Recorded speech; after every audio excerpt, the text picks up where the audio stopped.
Bonsoir à tous et bienvenue à cette session d'information. Débutons cette session avec une note politique.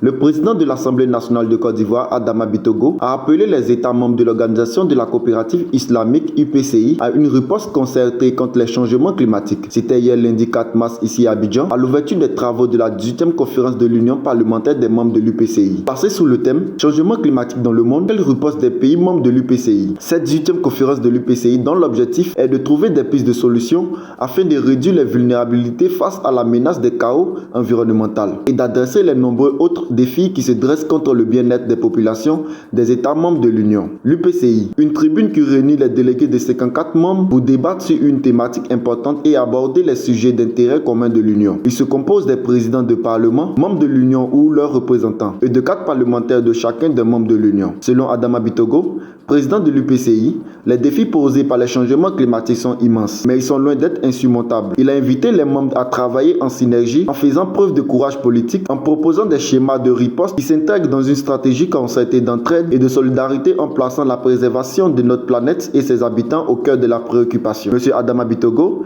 a exprimé sa solidarité en événements dramatiques survenus dans certains pays membres de l'UPCI, notamment le Maroc, la Libye, lors des inondations survenues en septembre dernier qui a fait de dizaines de milliers de victimes, des destructions de biens et des sans-abri. L'ambition actuelle du pays est de réduire de 30,41% des gaz à effet de serre au lieu de 28% comme l'objectif initial. La politique du gouvernement ivoirien met l'accent sur le mix énergétique qui comprend une forte proportion d'énergie renouvelable de 45% et des centrales à gaz naturel, a-t-il révélé. Environ 36 délégations, 600 officiels, dont 9 conduites par les chefs d'institutions parlementaires des pays membres de l'ORCI ainsi que les parlementaires et des guides religieux du monde islamique participent à cette assise de l'UPCI créée en 1999 par la conférence islamique à Téhéran où se trouve son siège permanent.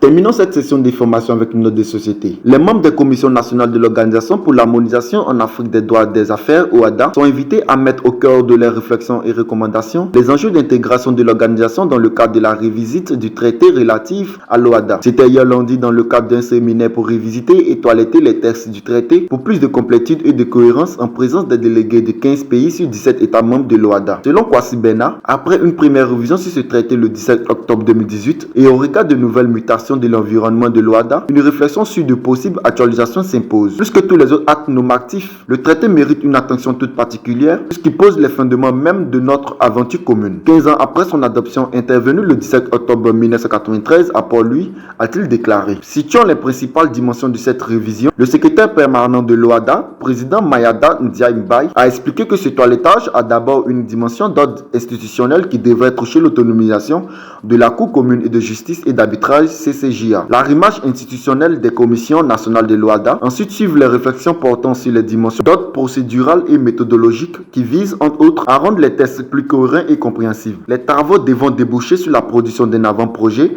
qui sera déposé à la CCJA et ensuite soumis en adoption à la prochaine réunion du Conseil des ministres de l'OHADA.